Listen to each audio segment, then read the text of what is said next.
तो इस वीडियो में हम लोग देखेंगे सॉल्युबिलिटी।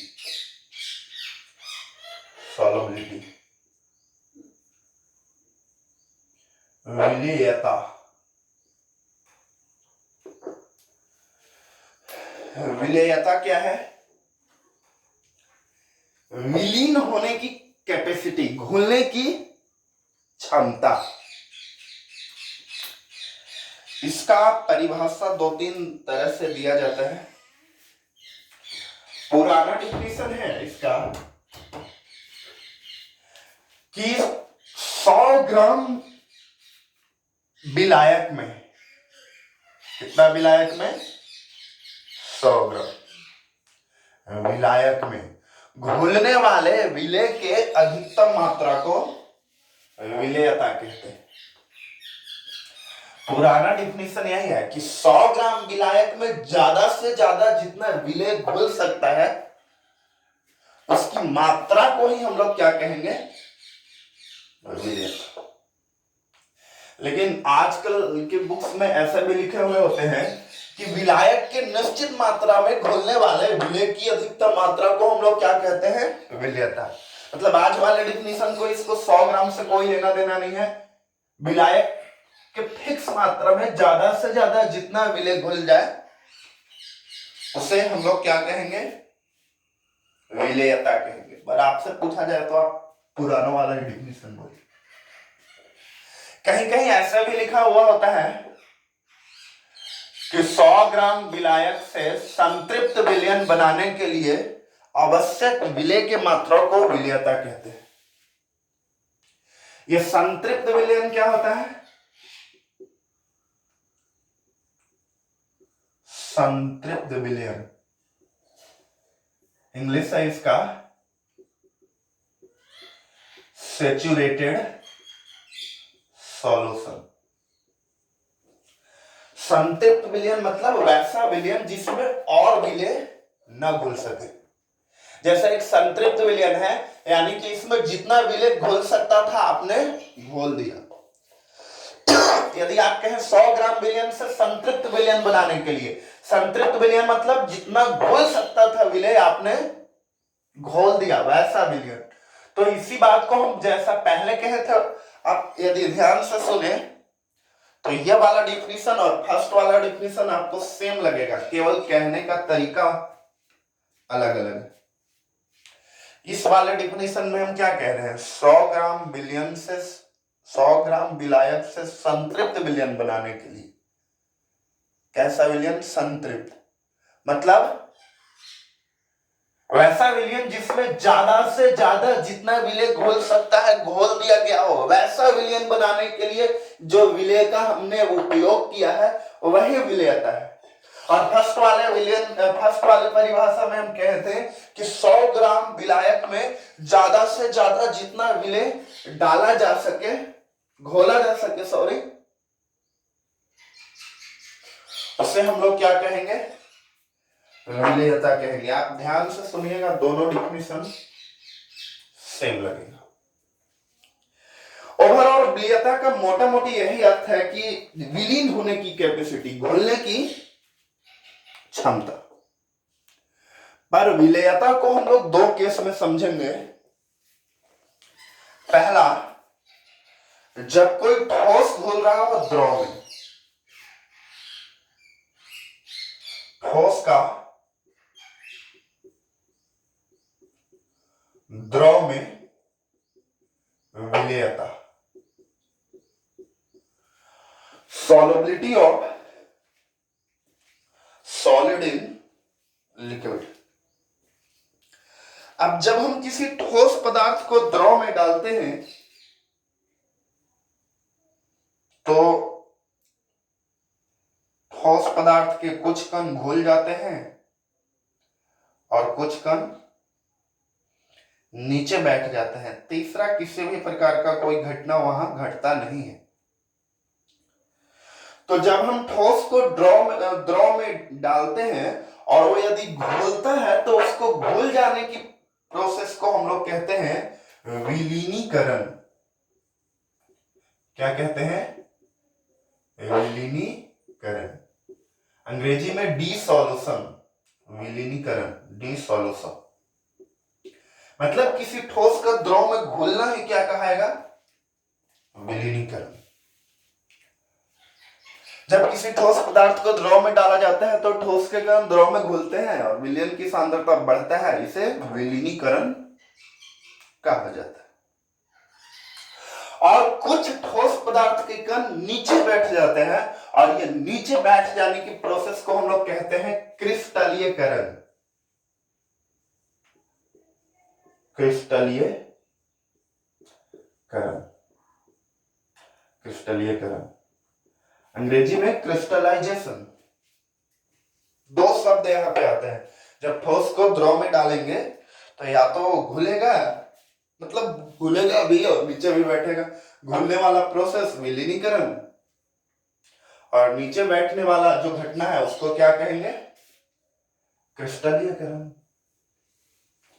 अब आप देख सकते हैं कि ठोस के द्रव में विलेयता को प्रभावित करने वाले कारक।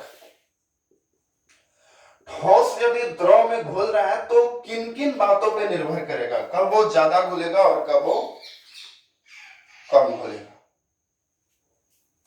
तो पहला फैक्टर है ताप, टेम्परेचर। देखो, ताप यदि आप बढ़ाओगे तो विलेयता बढ़ेगा। आप ध्यान रखिएगा, हम तब की विलेयता की बात कर रहे हैं जब कोई ठोस द्रव में घुले। जैसे मान लो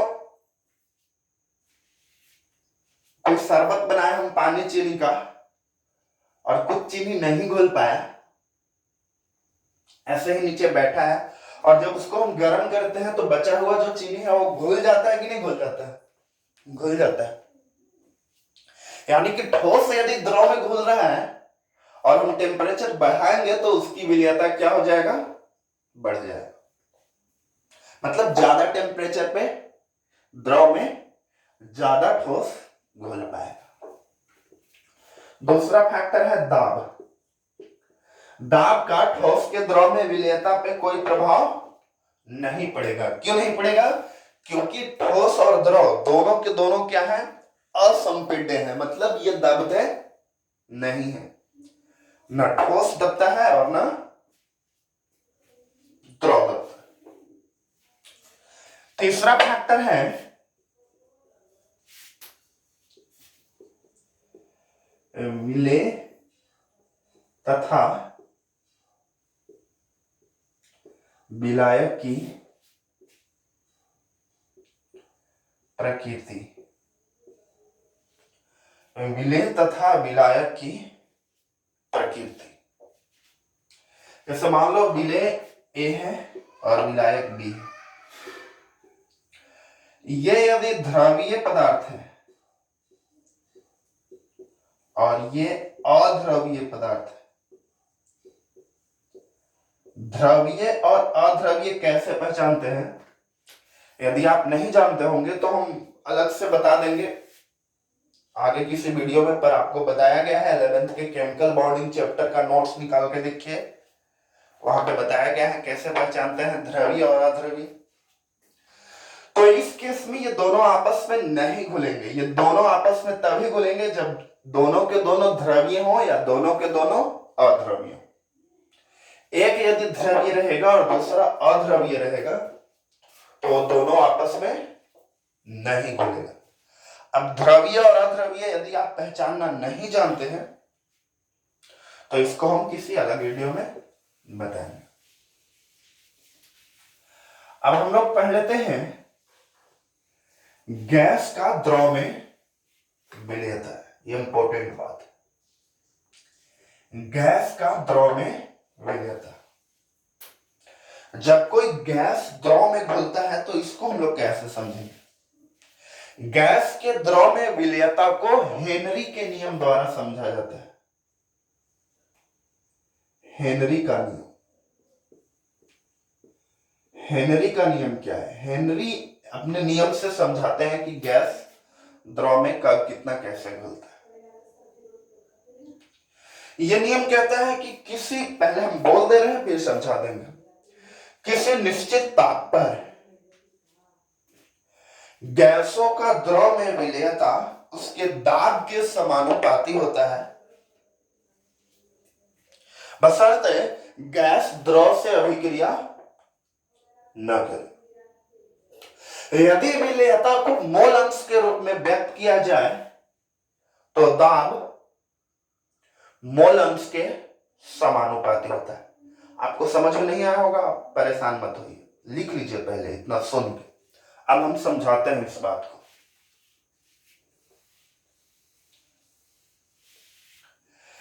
यदि मान लो ये द्रव है,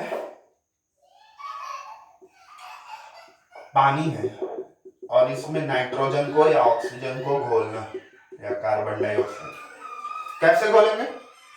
क्या संभव है कि ऐसे गिलास में ऑक्सीजन लाए, डाल दे और मिला दे, घोल दे? ऐसा होता है क्या? नहीं। गैस को हम उस तरह से नहीं ला सकते, ऐसे डालेंगे तो उड़ जाएगा, घुलेगा क्या? नहीं घुलेगा। कैसे घुलेंगे?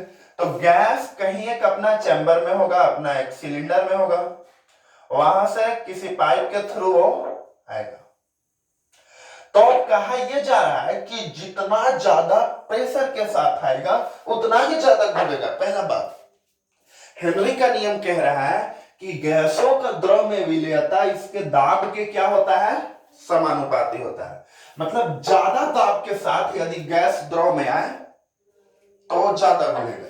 ये आएगा तो कुछ घुलेगा और कुछ यहां से भी उड़ जाएगा ऊपर, लेकिन जितना ही ज्यादा दाब के साथ आएगा उतना ज्यादा घुल जाएगा और कम उड़ेगा, और कम प्रेशर के साथ आएगा तो कम घुलेगा और ज्यादा उड़ेगा।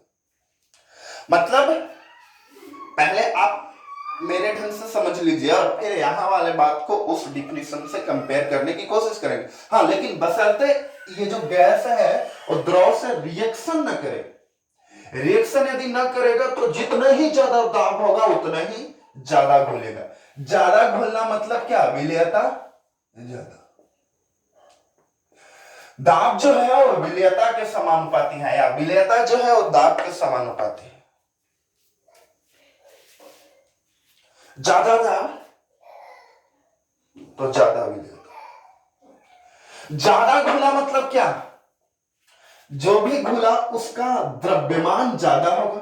ज्यादा घुलना मतलब यही ना, जैसे कम घोलता, मान लो 5 ग्राम घोलता, ज्यादा घोला अपने 5 से ज्यादा 10 ग्राम 15 ग्राम घोला, तो ज्यादा घोला मतलब घुलने वाले सब्सटेंस का क्या है? द्रव्यमान ज्यादा है। अच्छा, द्रव्यमान ज्यादा है तो मोल भी उसका ज्यादा ही होगा।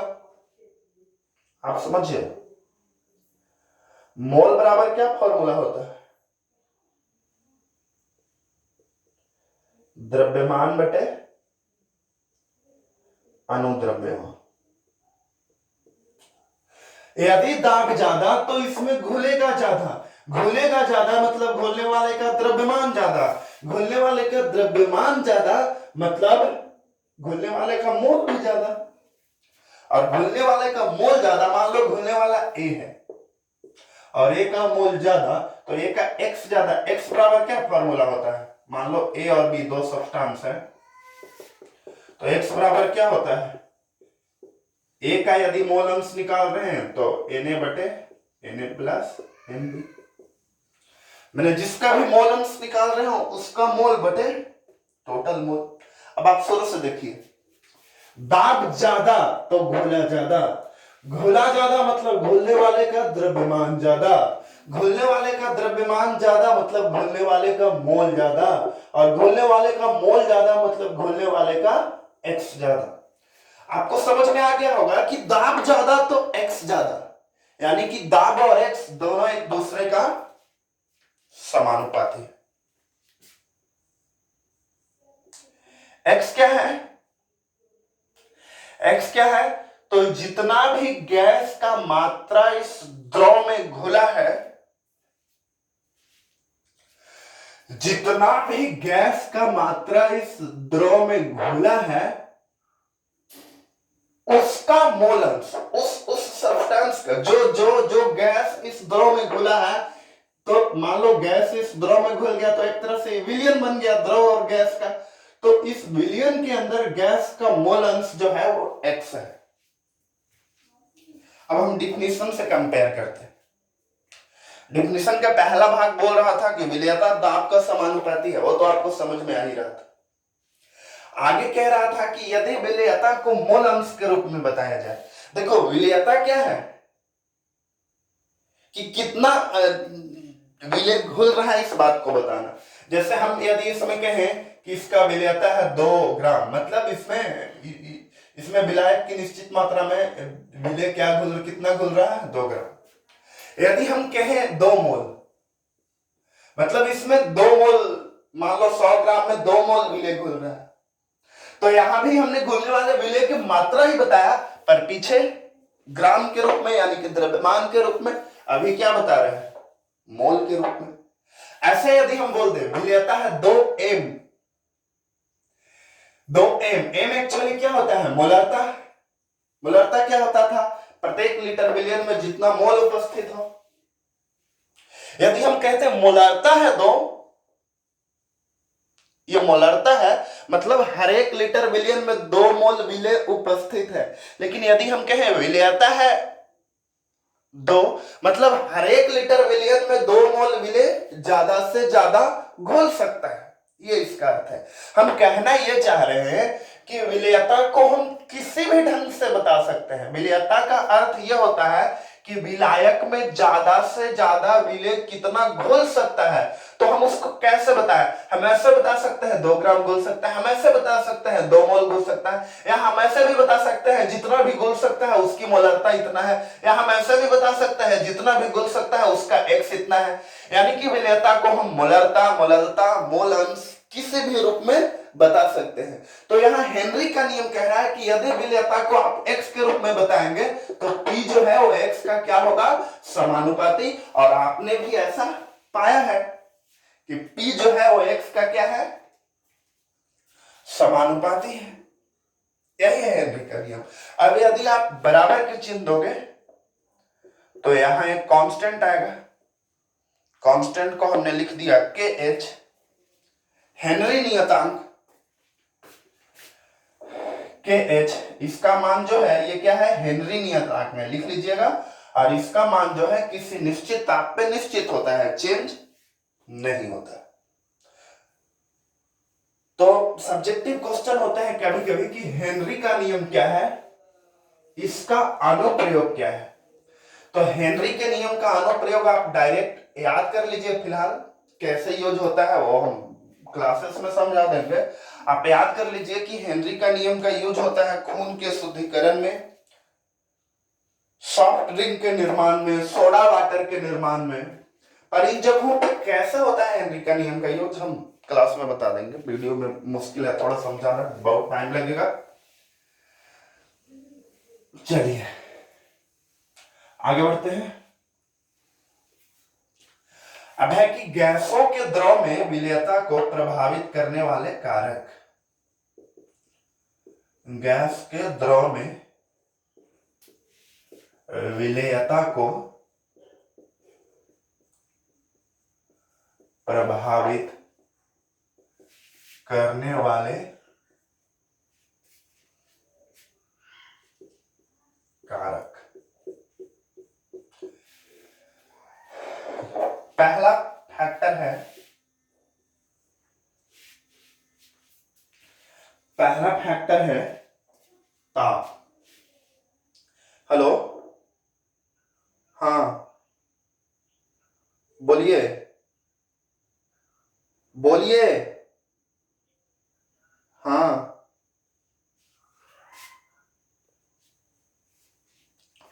तो पहला फैक्टर है हेनरी नियतांक, KH, हेनरी नियतांक। यदि KH का मान बढ़ेगा तो विलेयता क्या होगा, घटेगा। कैसे घटेगा, P बराबर क्या फॉर्मूला था, KH इंटू एक्स। इसमें विलेयता कौन है, x। x बराबर क्या हो जाएगा, P बटे KH। यदि KH का मान बढ़ेगा तो X का मान क्या होगा, घटेगा। X का मान घटेगा यानी कि विलेयता क्या हुआ, घटा। दूसरा फैक्टर है दाब। दाब बढ़ने से विलेयता बढ़ेगा, ऐसा तो हेनरी के नियम में ही कहा गया है कि गैसों का द्रव में विलेयता दाब के क्या है, समानुपाती। तीसरा फैक्टर है ताप। जब ठोस द्रव में घुलता था तो ताप बढ़ाने से विलेयता बढ़ता था, पर जब गैस द्रव में घुलेगा तो ताप बढ़ाने से विलेयता घटेगा। कैसे घटेगा, जैसे मान लो ये जल है, इसमें ऑक्सीजन घुला हुआ है, जब हम टेम्परेचर बढ़ाएंगे तो ये जल क्या होने लगेगा, कूदने लगेगा, उथल पुथल होने लगेगा। इससे क्या होगा, देखो जल के अणु और ऑक्सीजन के अणु कोई बल द्वारा मान लो बंधे हुए हैं, मान लो ये इसको पकड़ के रखा है और ये कूदने लगे तो ये छूट जाएगा कि नहीं छूट जाएगा, टूट सकता है यह बंधन। तो होता यह है कि ताप बढ़ाने पर द्रव के अणुओं की गतिज ऊर्जा क्या हो जाएगा, बढ़ जाएगा। ऐसे में द्रव के अणु तथा गैस के अणु के बीच का बंधन टूट जाएगा, और टूट जाएगा तो गैस के अणु फिर निकल के बाहर चले जाएंगे। मतलब हाई टेम्परेचर पे ज्यादा गैस घुले हुए होंगे कि कम गैस घुले हुए होंगे, कम, क्योंकि कुछ गैस के अणु टूट के बाहर निकल गए। तो हम कह सकते हैं कि ताप बढ़ाने पर गैसों का द्रव में विलेयता क्या होता है, घटता है। इससे संबंधित एक सब्जेक्टिव क्वेश्चन होता है कि जलीय जीव गर्म जल की तुलना में ठंडे जल में अधिक आराम महसूस करते हैं, क्यों। तो जलीय जीव गर्म जल के तुलना में ठंडे जल में अधिक आराम महसूस करते हैं, क्यों, क्योंकि हम जानते हैं कि ताप बढ़ाने से गैस का द्रव में विलेयता घटता है। मतलब उच्च ताप पर द्रव में कम ऑक्सीजन गैस रहा होगा, और कम ऑक्सीजन गैस रहेगा तो जलीय जीवों को सांस लेने में क्या होगा, तकलीफ होगा। यानी कि हम कह सकते हैं कि जलीय जीव गर्म जल के तुलना में ठंडे जल में अधिक आराम महसूस करते हैं। ठीक है, आज इतना ही।